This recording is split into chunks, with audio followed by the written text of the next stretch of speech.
गांव के बीचों बीच एक बड़ी हवेली थी, जहां हर कोई अपने अपने रंगों में रंगा हुआ था। बाहर से देखने पर परिवार एकदम खुशहाल लगता, मगर अंदर रिश्तों की दरारें धीरे धीरे चौड़ी हो रही थी।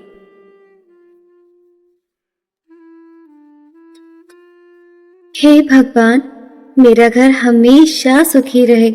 आने वाले मुसीबतों से मेरे परिवार की रक्षा करना।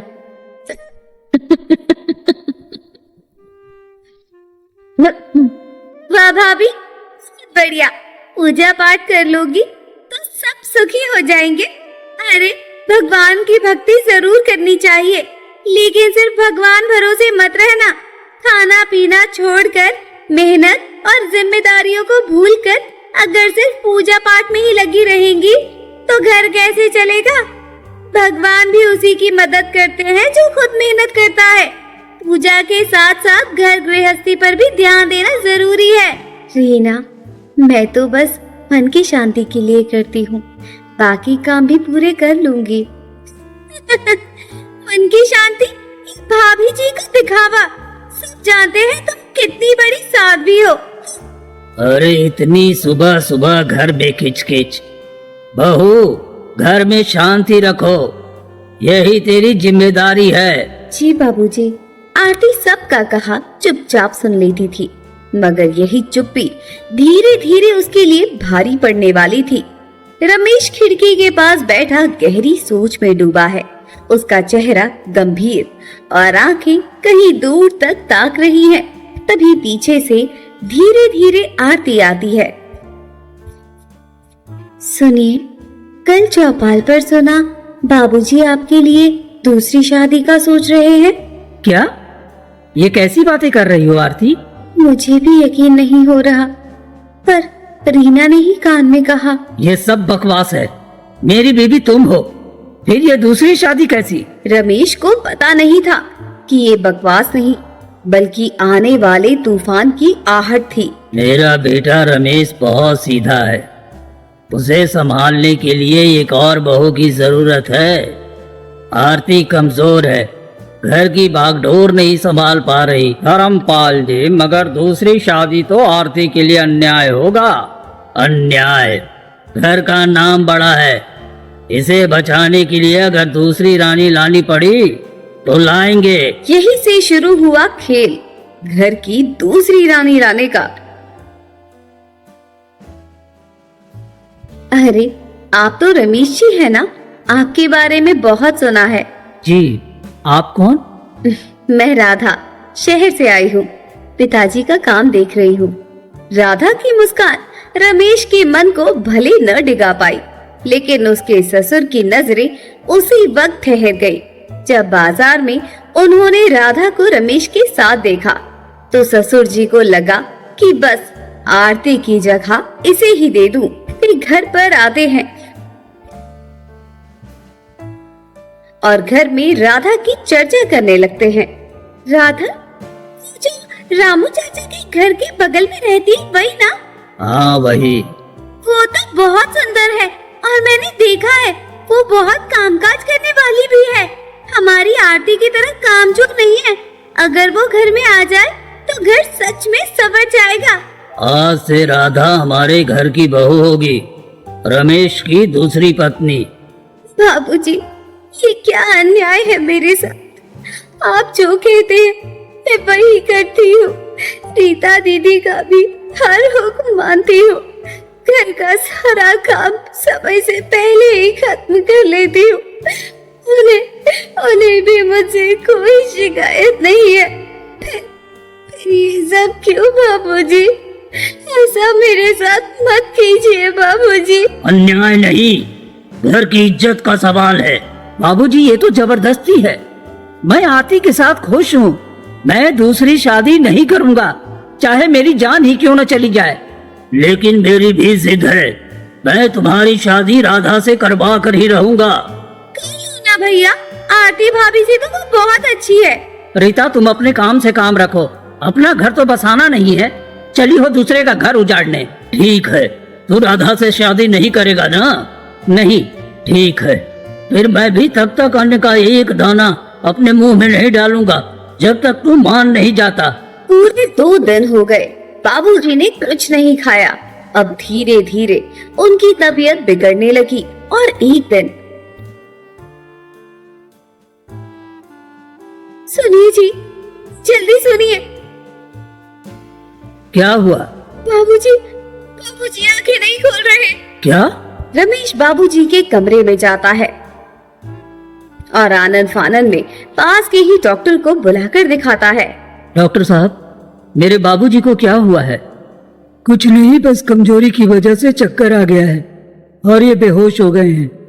इनके खाने पीने का ध्यान दीजिए। बाबूजी, आप ऐसा क्यों कर रहे हैं? आरती को मैं बहुत मानता हूं। घर में दूसरी आ जाएगी तो फिर झगड़े होंगे, तू मैं होगी, तो बहुत कुछ बिगड़ेगा। आप आगे की बात क्यों नहीं सोच रहे? मैंने जो बोल दिया सो बोल दिया। तुझे मानना है तो मान, वरना रहने दे। भैया मान जाओ ना, वरना बाबूजी को कुछ हो जाएगा। आरती रमेश को कमरे से बाहर ले जाती है और धीरे से कहती है, देखो जी, जो नसीब में लिखा है वो होकर ही रहेगा। इसे मैं और आप बदल नहीं सकते। अगर आपके नसीब में दूसरी शादी लिखी है तो वो होकर ही रहेगी, चाहे मैं कितनी भी कोशिश क्यों ना कर लूं। अभी हमारी भलाई इसी में है कि आप बाबूजी की बात मान ले, क्योंकि अगर उन्हें कुछ हो गया तो मैं अपने आप को कभी माफ नहीं कर पाऊंगी। लेकिन कुछ नहीं। कल आप राधा को घर ला रहे हो तो ला रहे हो, बस। और आगे मैं कुछ नहीं सुनना चाहती, आपको मेरी कसम है। और इस तरह घर में आई दूसरी रानी। असली खेल अब शुरू होने वाला था। एक रात आरती और राधा रसोई में आमने सामने होती हैं। दीदी आप बहुत भली हैं, मगर ये घर संभालना आपके बस की बात नहीं है। देखिए सब मुझसे कितनी जल्दी खुश हो जाएंगे। राधा, घर संभालना दिखावा नहीं, त्याग से होता है। त्याग से पेट नहीं भरता भाभी जी, शक्ति चाहिए, चाल चाहिए। आरती समझ गई कि अब उसकी असली परीक्षा शुरू होने वाली है। रात का समय, हवेली के अंधेरे कोने में किसी के कदमों की आहट। आरती देखती है कि राधा चुपचाप किसी को चिट्ठी दे रही है। ये राधा किससे मिल रही है और क्यों छिपाकर खत दे रही है? राधा की एंट्री ने हवेली की शांति को छीन लिया था। अब हर दिन नया तमाशा, नया खेल। जहां आरती पूजा में डूबी रहती, वहीं राधा साजिशें बुनने में। अम्मा देखिए ना, मैं सुबह से सारा काम कर रही हूँ। आरती भाभी तो बस पूजा पाठ में ही लगी रहती हैं। अम्मा मैंने भी काम शुरू कर दिया है, पर राधा ने कह दिया कि उसे करने दीजिए। अरे भाभी, आप इतना नाराज क्यों होती हैं? मैं तो आपकी मदद करना चाहती हूँ। वाह राधा भाभी, आप तो सच में घर की लक्ष्मी हो। जो काम आरती भाभी सालों में नहीं कर सकी, आपने तो हफ्ते भर में कर दिखाया। आरती समझ चुकी थी कि ये सब चापलूसी का जाल है, मगर वो चुप रहती क्योंकि उसे भरोसा था कि सच कभी हारता नहीं। अभय, मुझे समझ में नहीं आता ये सब घर में क्या हो रहा है। मैं राधा से कोई रिश्ता नहीं रखना चाहता। भैया, मुझे भी राधा पर शक है। मैंने कई बार देखा है कि वो चुपके से बाहर किसी से मिलती है। किससे पता नहीं, लेकिन लगता है कोई राज है। भाई की ये बात रमेश के दिल में शक का बीज बो गई।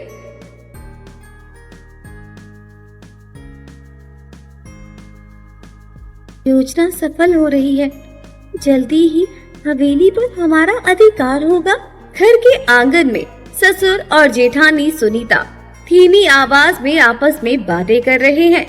दोनों के चेहरों पर गंभीरता साफ झलक रही है।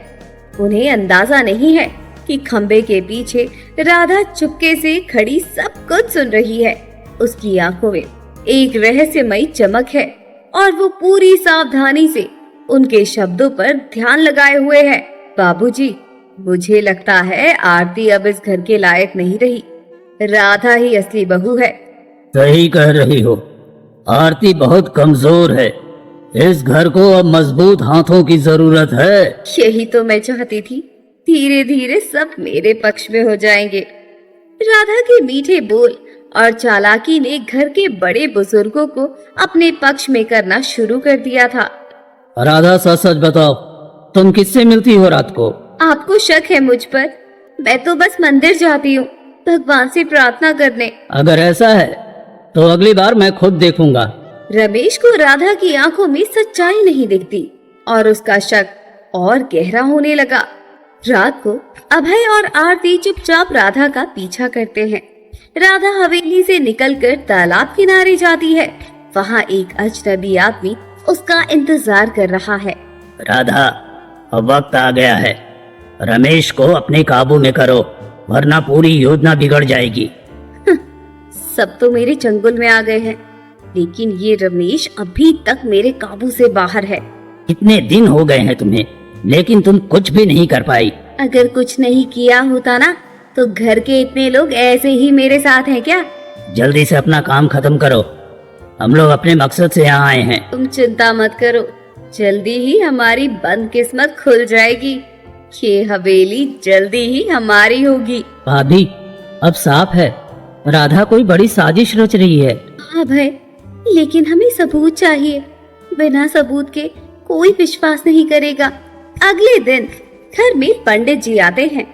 धर्मपाल जी, ओ धर्मपाल जी, कहाँ हो? अरे पंडित जी, आप यहाँ? हाँ, यहाँ से गुजर रहा था तो सोचा आपसे भी मिल लो। हाँ, अच्छा किया पंडित जी, मैं भी आपके पास आने ही वाला था।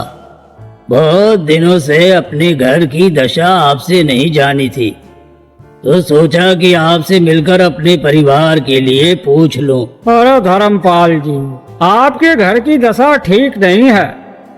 दो बहुओं में झगड़ा, रिश्तों में दरार, ये सब आने वाले संकट की निशानी है। तो उपाय बताइए पंडित जी। संकट का कारण कोई अपना ही है, सावधान रहिए। पंडित जी की ये बात सुनकर सब सोच में पड़ गए, मगर राधा हल्की सी मुस्कान दबा गई।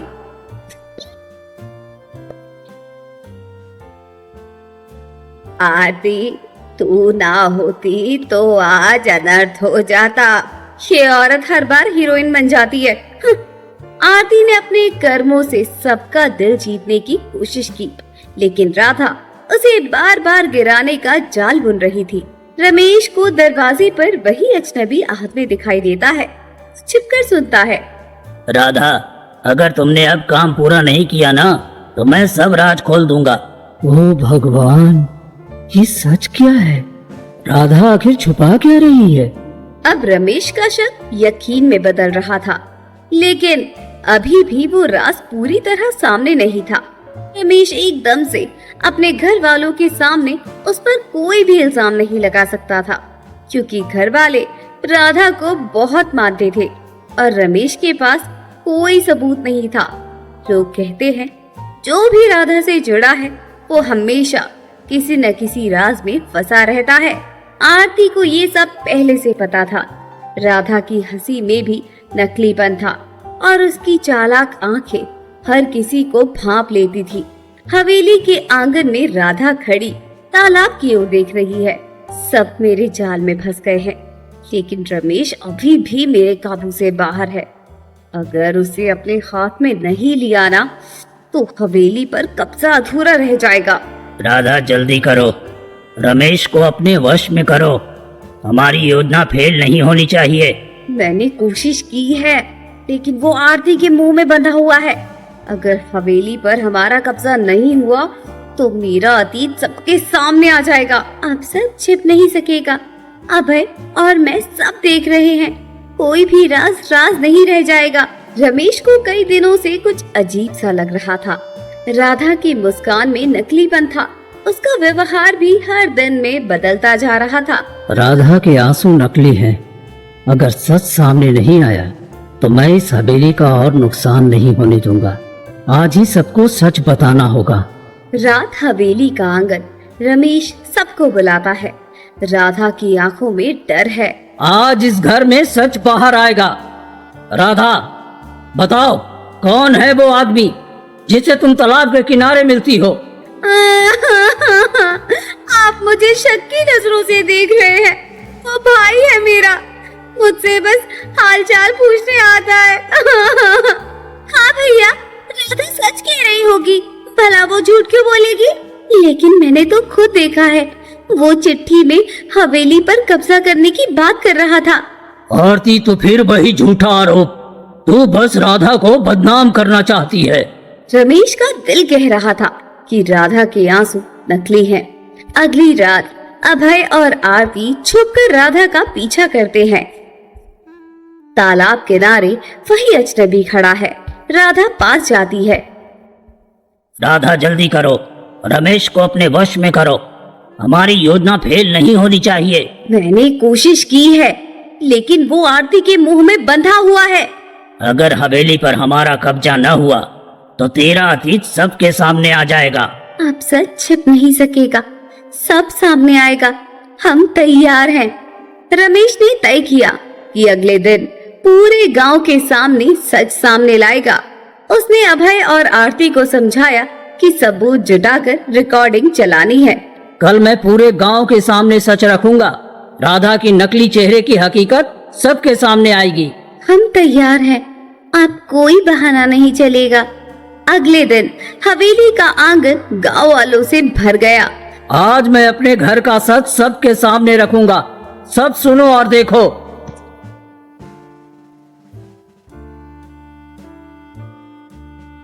अरे ये तो राधा की साजिश थी। राधा, ये तू क्या कर रही थी?